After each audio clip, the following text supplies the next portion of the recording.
حضرت عائشہ صدیقہ رضی اللہ تعالیٰ عنہ فرماتی ہیں میرے پاس ایک عورت آئی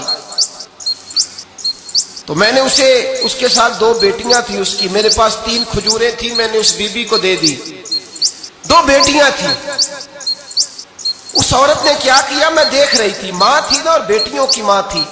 اس نے پہلے ایک ایک کھجور دونوں بیٹیوں کے منہ میں ڈالی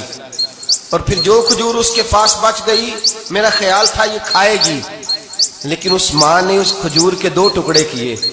اور وہ بھی اپنی بیٹیوں کے منہ میں ڈالے۔ حضرت عائشہ صدیقہ فرماتی ہیں اس کا عمل اتنا حسین تھا،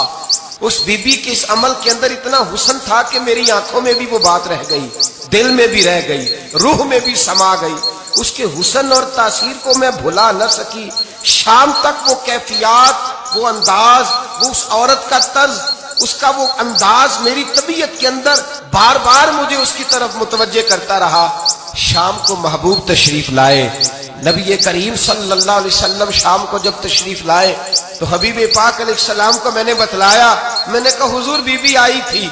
اس کا چہرہ بتا رہا تھا کہ بھوکی ہے، لگ رہا تھا کئی دنوں سے کھانا نہیں کھایا، 3 کھجوریں تھی ہی میرے پاس 3، 2 بیٹیوں کو دے دی، وہ کھا سکتی تھی، لیکن یا رسول اللہ صلی اللہ علیہ وسلم اس نے کھائی نہیں، وہ بھی کھجور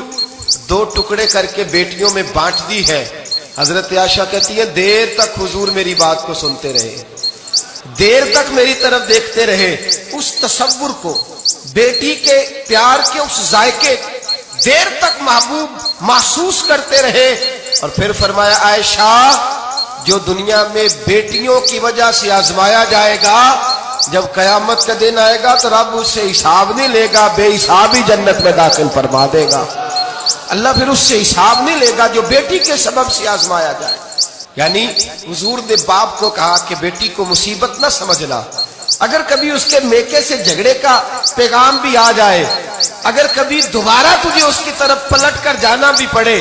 میرے نبی پاک صلی اللہ علیہ وسلم سے کسی صحابی نے کہا تھا یا رسول اللہ بہترین صدقہ کون سا ہے؟ حضور بہترین صدقہ کون سا ہے؟